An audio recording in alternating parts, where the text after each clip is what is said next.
Hi Year 2, it's Mrs Smith again. I've got two really special stories to read to you this week. The first story is Ruby's Worry by Tom Percival.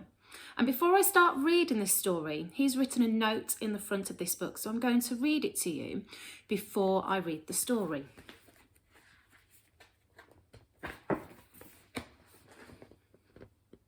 It says, "Dear reader, this book is about a girl who can't get rid of a worry. Everyone worries about things from time to time, and it can be hard to stop. Even though we can't see our worries like Ruby can, they're here with us. Ignoring them can sometimes make them worse. So here are a few questions to ask yourself when you think you may have a worry stuck to you. What am I feeling? Sad, angry, anxious, all three? What could be causing me to feel this way? And who can I talk to about it? No matter what you're feeling, remember that it always helps to talk about it. Be open, be honest, be you. Love, Tom." Ruby's Worry. Ruby loved being Ruby. She loved to swing high up and she loved to explore wild, faraway places. Sometimes she even went all the way to the very bottom of the garden. Ruby was perfectly happy until one day she discovered a worry. It wasn't a very big worry.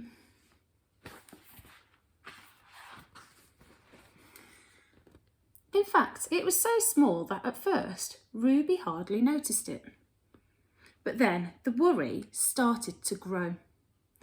Each day it got a little bit bigger. It just wouldn't leave her alone. It was there at breakfast, staring at her over the cereal box, and it was still there at night when she cleaned her teeth.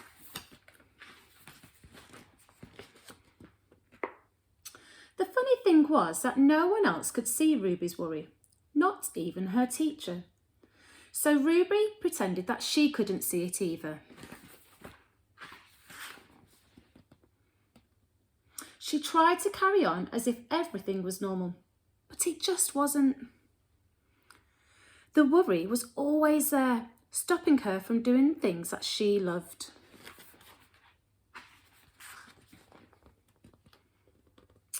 Ruby wondered if the worry would ever go away. What if it didn't? What if it stayed with her forever? Ruby didn't realise, but she was doing the worst thing you can ever do with a worry. She was worrying about it. Now the worry was enormous. It could barely fit in the kitchen at tea time. It filled up half of the school bus. And it took up whole rows at the cinema. The worry became the only thing that Ruby could think about, and it seemed like she would never feel happy again. Then one day, something unexpected happened. Ruby noticed a boy sitting alone at the park. He looked how she felt, sad. And then she noticed something else. Something hovering next to him. Could it be a worry? It was. Ruby realised that she wasn't the only person with a worry after all. Other people had them too. She asked the boy what was on his mind, and as he told her, the strangest thing happened. His worry began to shrink. Then Ruby did the best thing you can ever do if you have a worry. She talked about it. As the words tumbled out, Ruby's worry began to shrink until it was barely there at all. Soon, both of their worries were gone. Finally, Ruby felt like herself again. Of course, that wasn't the last time she ever had a worry. Everyone gets them from time to time. But now that she knew how to get rid of them, they never hung around for long.